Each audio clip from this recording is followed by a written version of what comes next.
Good morning, students. Welcome back to our English class. Today I am going to take up chapter 5 from your book First Flight.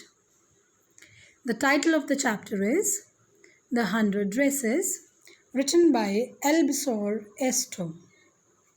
It is a story expressing the guilt of the author. What guilt, students? Let us discuss. Children, tell me, have you heard a word ragging? What does it mean? It means to treat someone in a very bad manner, in a very cruel manner. There is another word, bullying. Bullying. Bullying. What does it mean? It means to harm someone whom you consider weaker than you. These two terms are related with each other. We shall discuss the story keeping these two terms in mind. Now open your book on page number 63. Before you read, there are two activities given, two tasks are given. Let us discuss those. How do we judge the people around us? Yes, children, how do we judge? We judge them by their money, their clothes, their hairstyle, houses, the car they keep. These are the things we judge people. And the story is a sensitive account of how a poor girl is judged by her classmates. Wanda Petronsky is a young Polish girl who goes to school with other children in an American town. These other children see Wanda as different in many ways. Can you guess how they treat her? Actually, Wanda Petronsky lives in USA, but she doesn't belong to this place. She is not the native of the United States. She has migrated from Poland.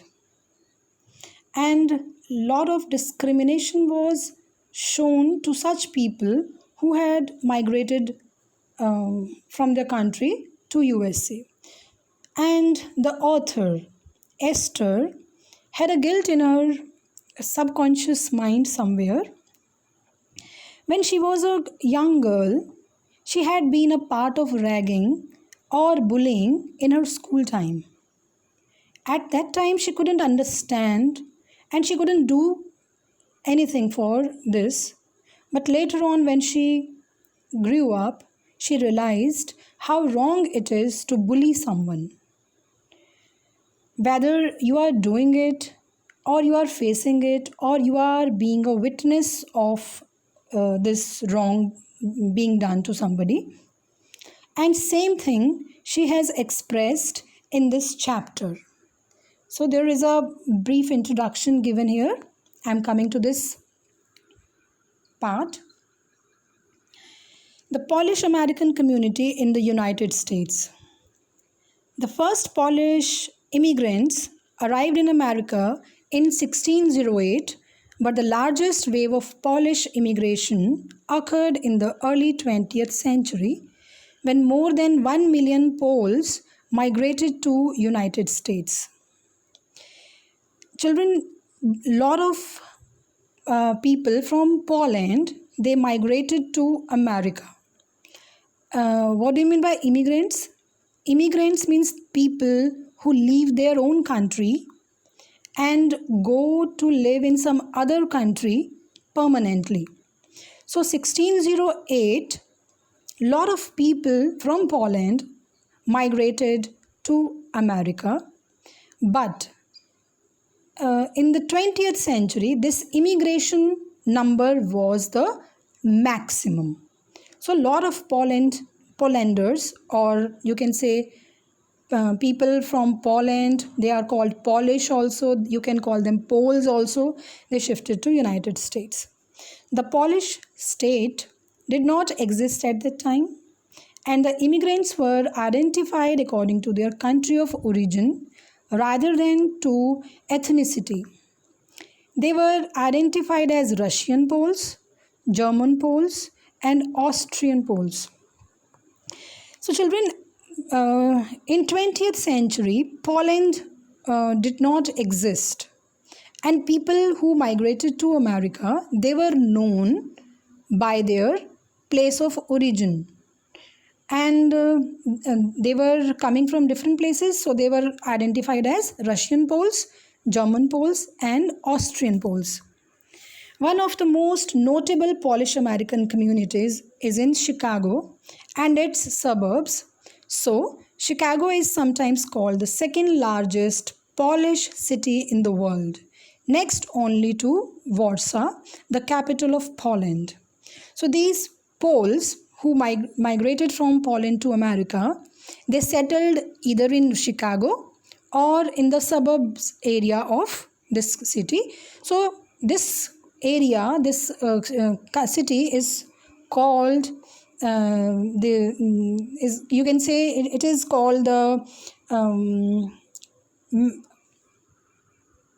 maximum.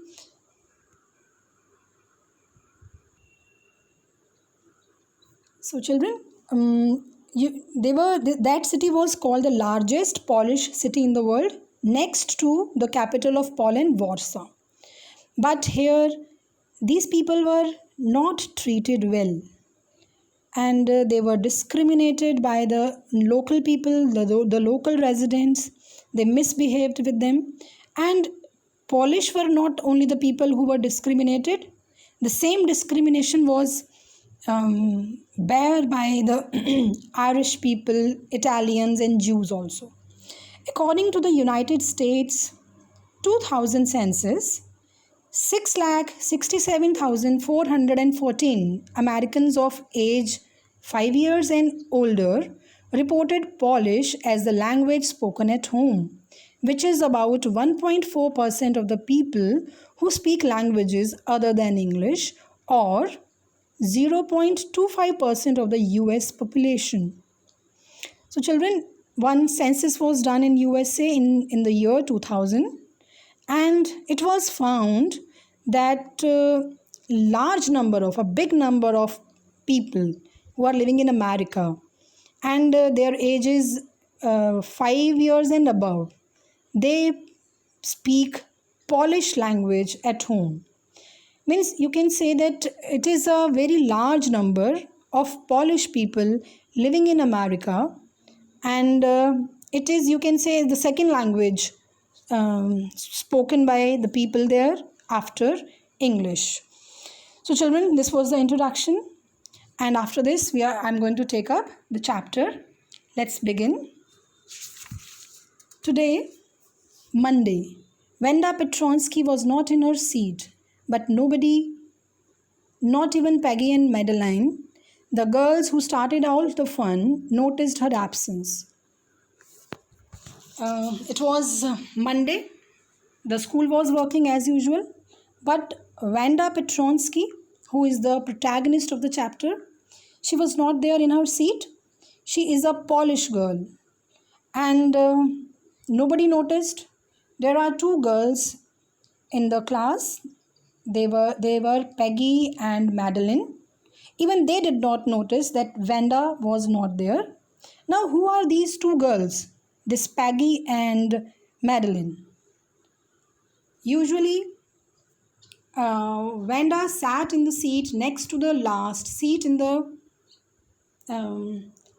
row in room 13.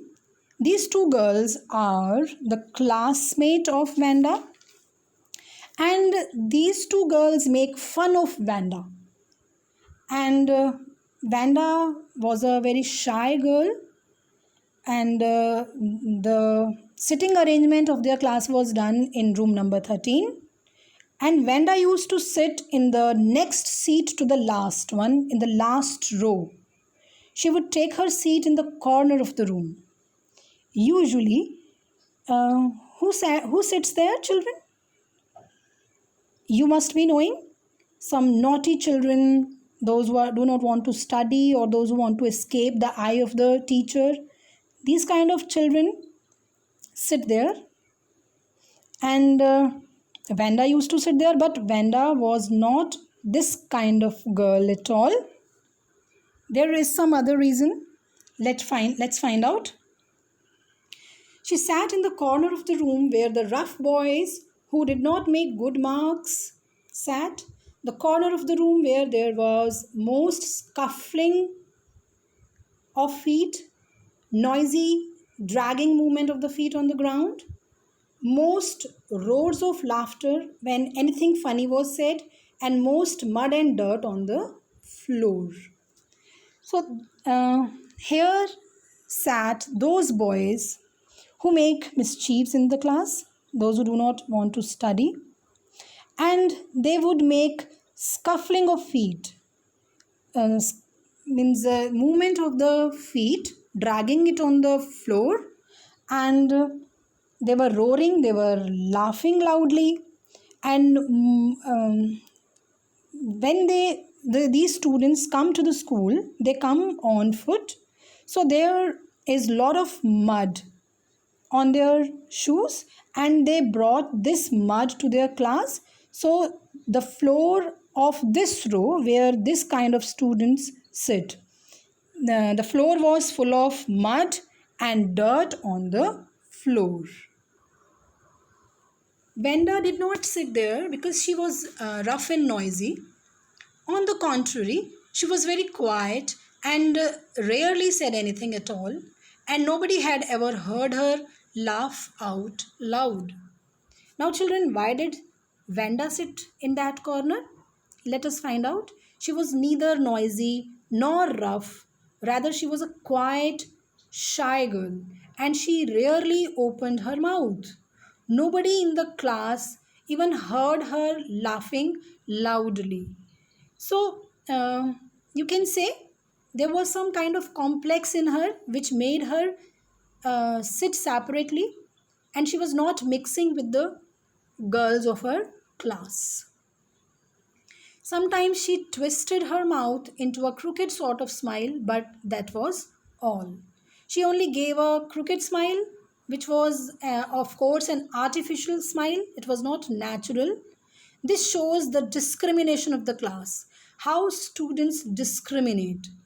And children, this happens everywhere. Vanda also faces the same thing. Sometimes she twisted her mouth. The same slide has come. Nobody knew exactly why Vanda sat in that seat, unless it was because she came all the way from Boggins Heights and her feet were usually caked with dry mud.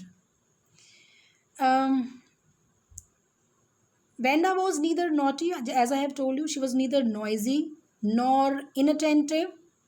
Only one reason that seemed to be common between Vanda and the other boys who sat in that row was that she came from a area, Boggins Height, which was meant for the Polish people to live, the immigrants to live, which was not a very well-off area, and the roads were muddy. And when she came to the school on foot, her shoes were also um, filled with a lot of layers of mud, and this was the only common thing between Vanda and the other boy sitting over there. Otherwise, she was not like uh, the boys who were sitting there in that row. But no one really thought much about Vanda Petronsky once she sat in the corner of the room. She was such a quiet girl, and she did not take attention of anybody in the class. So when she comes to the class, sits at her particular seat, nobody pays attention to her. She sat there quietly in the corner of the class. The time when they thought about Vanda was outside of school hours, at noon time when they were coming back to school, or in the morning early before school began, when groups of two or three or even more would be talking and laughing on their way to the schoolyard. The class, the students, when do they thought about Vanda? Not in the class, Everybody was busy in the class, but they thought about Vanda either before the school starts or after the school gets over. Why? Because this is the time they come to the school in the morning, they talk with each other, they can laugh, they can make merry, they can enjoy, they can make fun of others. And similarly, when the school is over, they are going back to their houses, they they can do all these activities even at that time. So they are reminded of Vanda only at these two times. Otherwise, she was not a very significant girl. Then sometimes they waited for Vanda to have fun with her. So at these two times, some students, or you can say some classmates of Vanda, waited for her to come, and they wanted to have fun with her. Here, fun with her means the students are making fun of Polish people, and actually they are making fun of them. Here, fun doesn't mean that they are enjoying with them, but they are making fun of them. The next day, Tuesday, Vanda was not in school either, and nobody noticed her absence again. The same thing happened the next day also. Vanda did not come to the school, but as I have told you, she was not a very significant figure in the class, so nobody noticed, and the day went as usual. But on Wednesday, Peggy and Maddie, who sat down front with other children who got good marks and who did not track in a whole lot of mud, did notice that Vanda wasn't there. Peggy was the most popular girl in school. But on Wednesday, Vanda again was not there, and Peggy and Maddie, these two girls did not mix with the Vanda or the other boys sitting in the last row. They were different. They used to sit in the front rows. They used to get good marks, and moreover they were coming from the good localities. There was no mud on their shoes. That day they noticed that Vanda was not there, and they had a particular reason for noticing Vanda's absence. Peggy, let us discuss about these two girls, Peggy and Maddie. Peggy was the most popular girl in the school. Why she was popular? She was pretty. She had many pretty clothes, and her hair was curly. Maddie was her closest friend. The reason Peggy and Maddie noticed Vanda's absence was because Vanda had made them late to school. So Peggy, she was a popular girl in the school. She was pretty. She had many dresses, pretty dresses. It means she belonged to a rich family, and her hair were curly. And Maddie was her close friend. And why they noticed the absence of Vanda? Because they thought that Vanda had made them late to school. How Vanda has made them late to school? Let us see. They had waited and waited for Vanda to have some fun with her, and she just had not come. They often waited for Vanda Petronsky to have fun with her. So, see the reason. They here means Peggy and Maddie. They were waiting in the morning. They were waiting for Vanda to come. They waited and waited for long, but Vanda did not come. And why they were waiting for Vanda? Because they wanted to make fun of her.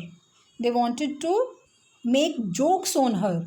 So this was the reason. And when they were waiting for Vanda, Vanda did not come, and they got late for the school. Vanda Petronsky, most of the children of room 13 did not have names like that. They had names easy to say, like Thomas, Smith, or Ellen. This was considered that Vanda, her name was a strange one. Actually, names are given to the children according to the culture where they are born or the region. So Vanda was basically a Polish girl, so she was given this kind of name. And most of the children in room number 13, they had different names, easy to say, like Thomas, Smith, and Allen. But she had a strange name, that was Vanda Petronsky. There was one boy named Bounce, Willie Bounce, and people thought that was funny, but not funny in the same way that Petronsky was. So there was another boy in the class, his name was Willie Bounce. And this name was also strange, but stranger was Petronsky. Venda did not have any friends. She came to school alone and went home alone. She always wore a faded blue dress that did not hang right. It was clean, but it looked as though it had never been ironed properly. Venda did not have any friends. She was all alone. She came to school alone. She went back alone. It means she had no friends. She always wore a faded blue dress. Faded here means an old blue dress. She had only one dress, and that also not fitted her properly. And it was not, although it was clean, but it was not ironed properly. It was crushed.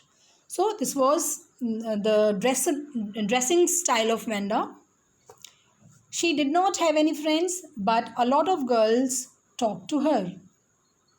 Vanda did not have friends. Friends means the person with whom you can share your very personal secrets, you can share your joys and sorrows. So Vanda doesn't have any friend in the school, but lot of girls talk to her. Sometimes they surrounded her in the schoolyard as she stood watching the little girls play hopscotch on the worn hard ground. Sometimes what used to happen, she used to stand in the schoolyard. Girls were playing hopscotch. You can see in the picture what hopscotch is. It is a game. And when Vanda used to stand there and watching the girls, lot of girls used to surround her. They wanted to make fun of her. Vanda, Peggy would say in a most courteous manner, as though she were talking to Miss Mason. And Peggy used to come to her, to Vanda, and she would start conversing with Vanda in a very courteous manner, very polite manner, as if she was talking to Miss Mason. Miss Mason was their teacher. Extra politeness she used to talk with Vanda. And what she used to say? Vanda, she would say, giving one of her friends a nudge. Tell us, how many dresses did you say you had hanging up in your closet? Say, this is a game she is playing with her. She is making fun of her. And how she starts. She nudge her friend. Nudge means touching somebody gently with your elbow. And she starts asking Vanda, how many dresses do you say you have in your closet? And this is the reply of Vanda. What she says, 100. Vanda would say, 100, exclaimed all the little girls incredulously. And the little ones would stop playing hopscotch and listen. So when Peggy is asking this question from Vanda, and Vanda's reply is 100. And all the girls standing over there, they exclaimed with surprise, 100 dresses. Nobody would believe that she had 100 dresses, and little girls would also stop playing and listen to their conversation. Yeah, 100. All lined up, said Vanda. Then her thin lips drew together in silence. What are they like? All silk, I bet, said Peggy.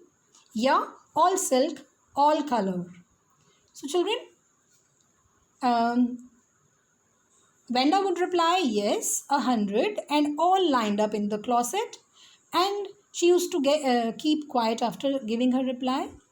And then Peggy would again ask, what are they like? All silk.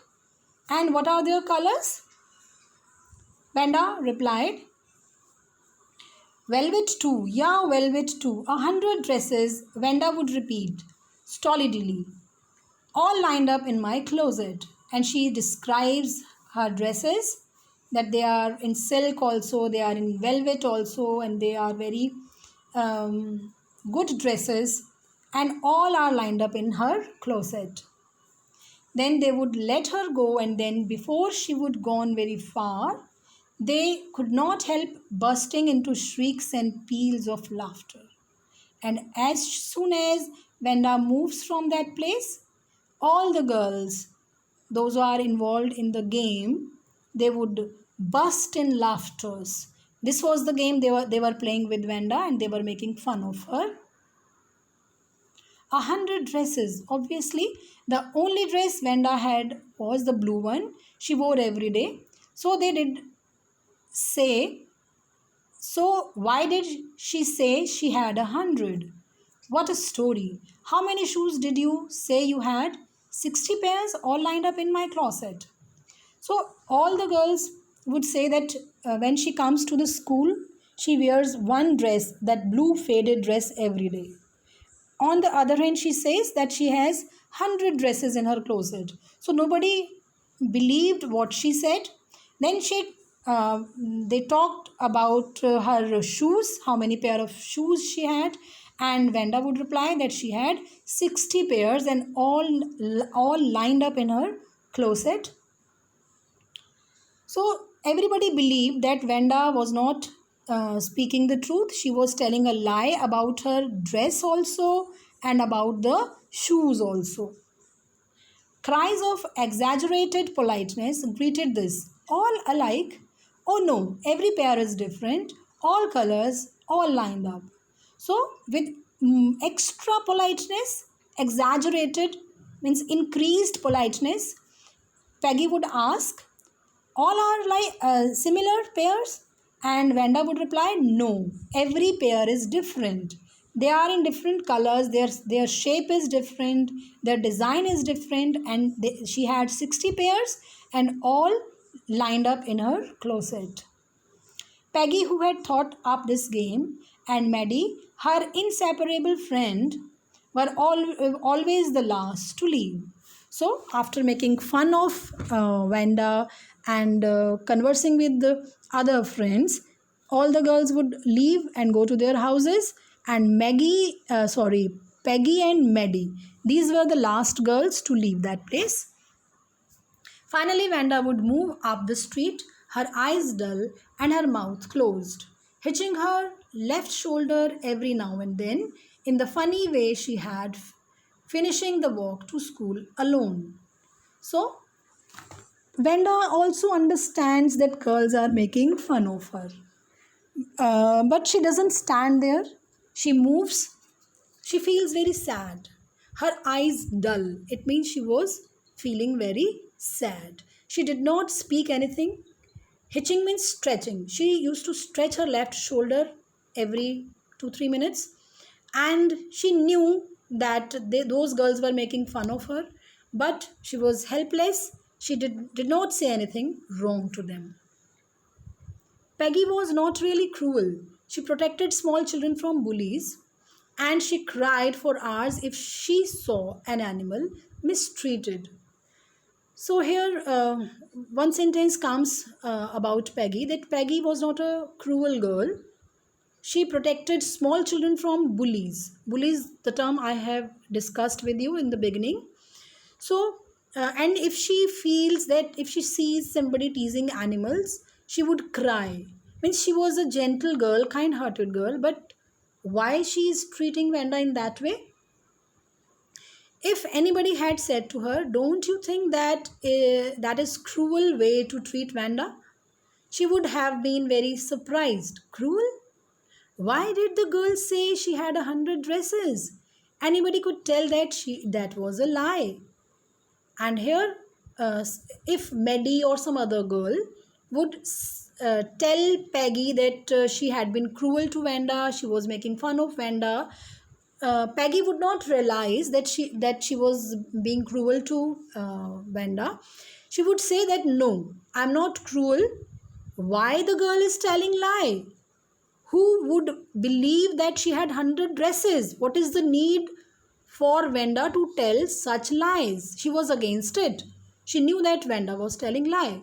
So every time she used to tease her in that way. Why did she want to lie? And she wasn't just an ordinary person. Else, why did she have a different, sorry, why did she have a name like that? Anyway, they never made her cry. And this is said by Peggy. She would say that all the time when we ask her about her dress, she says that she has 100 dresses. Why she's telling us lie? Uh, uh, isn't she an ordinary person? She has a different name, and that is why she has something, because her name is strange. So Vanda is also strange. This is Peggy's consideration. And moreover, she believed that she had never made Vanda cry. It means Peggy is not cruel to her. This is her justification. As for Maddie, this business of asking Vanda every day how many dresses and how many hats and how many this and how many that she had was bothering her. Maddie was poor herself. Peggy had a clear cut answer, but Maddie, on the other hand, had some different opinion. She did not like this game. Why asking Vanda every day how many dresses she had, how many shoes she had?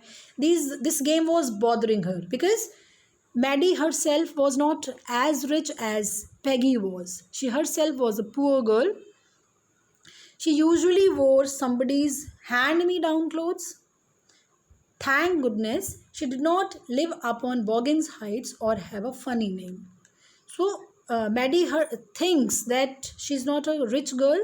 She also wears second-hand clothes, and she thanks God that she does not live in Boggins Heights. Means this is this discrimination shown here, that the people who are not rich or the people who have migrated from some other place, they would be living in Boggins Heights.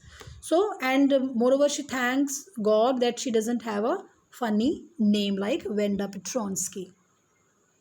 Sometimes when Peggy was asking Venda those questions in that mocking but polite voice, Maddie felt embarrassed and studied the marbles in the palm of her hand, rolling them around and saying nothing herself. So this game was somewhere pinching Maddie. When Peggy was asking Venda this question, how many dresses you have, how many pair of shoes you have, and she was making fun of her with her extra polite voice, Maddie felt embarrassed. She did not like. She did not ask any question. She did not even laugh at Venda, but she started counting marbles in her hands. This shows her nervousness. She did not like that game. Not that she felt sorry for Vanda exactly. She would never have paid any attention to Vanda if Peggy hadn't invented the dresses game. Her concern was not Vanda. Had Peggy not started this game with the Vanda, Maddie would not have even noticed of Vanda. She was not bothered about Vanda. Her reason of tension was something else. Let us find out. But suppose Peggy and all the other girls started in on her next. She wasn't as poor as Vanda, perhaps, but she was poor. So this was insecurity of hers for herself, because she was also not very rich. Although she was not as poor as Vanda was, but she was not as rich as Peggy was. So she put herself in Vanda's shoes, and she felt if Vanda is not there and these girls start making fun of me, then how would she feel? This was her concern. So she was scared and she did not like the game. Of course, she would have more sense than to say she had 100 dresses. Still, she would not like for them to begin on her. She wished Peggy would stop teasing Wanda Petronsky. Of course, she would not answer the girls that she had 100 dresses. She had that sense. But still, she did not want to be the victim of this game after Wanda. So she wanted that Peggy should not play this game with Wanda. So children, 2 segments we have completed. 1 segment is left.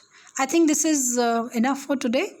There are some comprehension exercises after each segment. Please solve them. Send your responses to me. I'm waiting for responses. Thank you. Have a good day.